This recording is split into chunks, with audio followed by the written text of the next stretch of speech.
Assalamualaikum warahmatullahi wabarakatuh. Selamat sore teman-teman. Jadi di sini saya Lulu Rahmayati bersama dengan saya Melisa Vina akan menjelaskan mengenai materi fisika, yaitu tentang induksi elektromagnetik. Di mana materinya yang pertama itu flux magnet dan yang kedua GGL induksi yang berisi hukum Faraday dan hukum Lenz. Seperti yang tadi sudah saya bilang, yang pertama kita akan membahas flux magnet dan yang kedua itu GGL induksi yang berisi hukum Faraday dan juga hukum Lenz. Nah, induksi elektromagnetik adalah fenomena di mana terjadinya arus listrik dalam sebuah kawat akibat adanya perubahan medan magnet yang melintasinya atau flux magnet. Nah, yang pertama itu flux magnet. Flux magnet adalah banyaknya garis-garis gaya magnet yang menembus suatu luasan tertentu.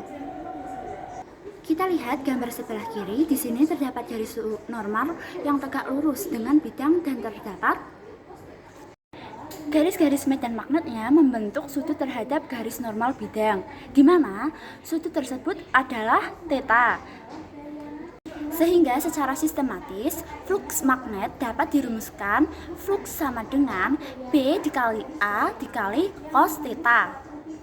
Kemudian untuk gambar sebelah kanan, garis-garis medan magnetnya tegak lurus dengan bidang sehingga sudut tetanya yaitu 0 derajat. Jika theta sama dengan 0 derajat, sedangkan cos 0 derajat sama dengan 1, sehingga flux sama dengan BA kali 1, sehingga flux sama dengan B kali A.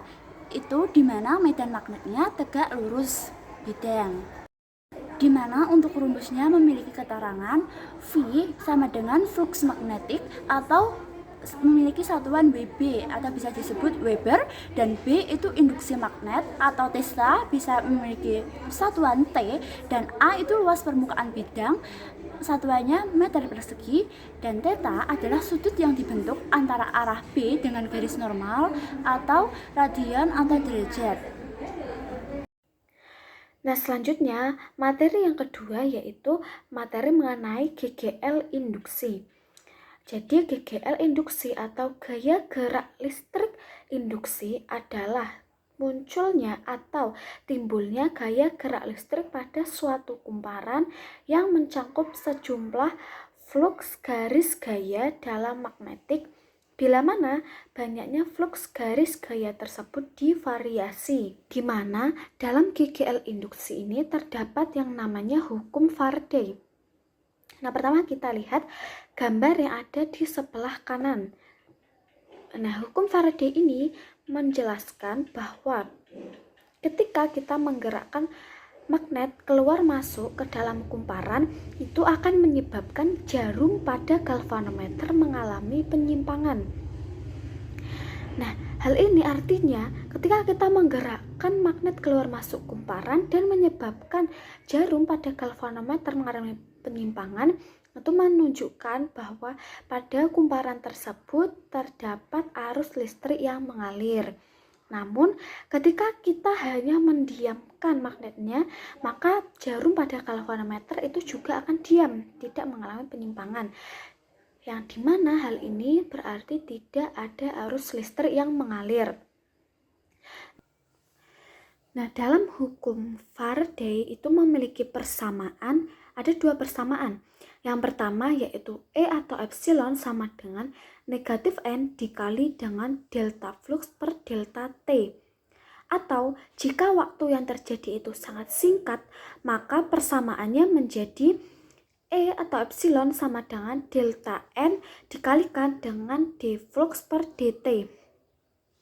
Di mana E atau epsilon ini adalah GGL induksi yang memiliki satuan volt. Kemudian untuk N ini adalah jumlah lilitan. Nah, delta flux itu selisih atau perubahan flux magnet dalam satuan Weber, atau kita bisa tulis menjadi Wb. Nah, untuk delta T ini adalah selisih waktu atau selang waktu. Bisa kita tuliskan menjadi S atau satuannya itu second. Nah, kemudian untuk d flux per dt ini adalah turunan flux terhadap waktu. Nah, selanjutnya hukum yang kedua pada GGL induksi yaitu ada hukum Lenz, di mana hukum Lenz ini adalah hukum yang menyatakan bahwa pada persamaan hukum Faraday itu bertanda negatif. Nah, jadi tadi kan sudah saya jelaskan bahwa persamaan hukum Faraday itu bernilai negatif. Tadi itu ya, yang negatif N itu dinyatakan dalam hukum Lenz, di mana dalam hukum Lenz ini berbunyi arus induksi yang timbul dalam kumparan menghasilkan medan magnet yang berlawanan arah dengan medan magnet yang menghasilkan arus induksi tersebut. Nah, kita bisa perhatikan pada gambar di sebelah kanan ya teman-teman. Jadi yang pertama, ketika kita menggerakkan kutub utara magnet masuk ke dalam kumparan, di situ di dalam kumparan itu menghasilkan medan magnet induksi yang arahnya berlawanan dengan arah medan magnet yang menghasilkan arus induksi tersebut. Nah, kemudian untuk yang gambar di bawahnya, ketika kita menggerakkan magnet keluar kumparan, itu akan menghasilkan medan magnet induksi pada kumparan yang arahnya bisa kita lihat itu arahnya ke kanan, berlawanan dengan arah medan magnet yang menghasilkan arus induksi tersebut. Nah, jadi tanda negatif pada hukum Faraday itu disebabkan karena perbedaan arah atau perbanding terbalikan arah antara medan magnet induksi tersebut dengan medan magnet yang menghasilkan arus induksi tersebut. Tentang flux magnet, soalnya kita baca ya, sebuah bidang seluas 40 cm persegi berada dalam daerah medan magnetik dengan homogen dengan induksi magnetik 8 kali 10 pangkat min 4 T. Jika sudut antara arah normal bidang dengan medan magnetik 60 derajat, maka besar flux magnetiknya adalah, nah yang diketahui itu ada A, yaitu 40 cm persegi. Kita ganti dengan 40 kali 10 pangkat min 4 meter persegi. Lalu B-nya sama dengan 8 kali 10 pangkat min 4 T dan θ-nya itu 60 derajat. Yang ditanyakan itu besar flux magnetiknya.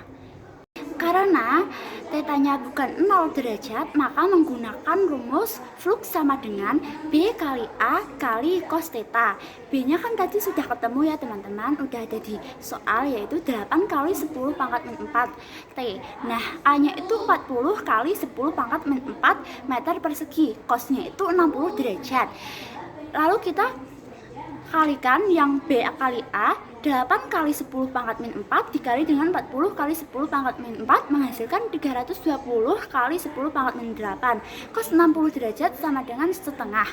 320 dikali setengah itu 160 dikali 10 pangkat min 8. Disederhanakan menjadi 16 kali 10 pangkat min 7 Weber atau WB ya teman-teman.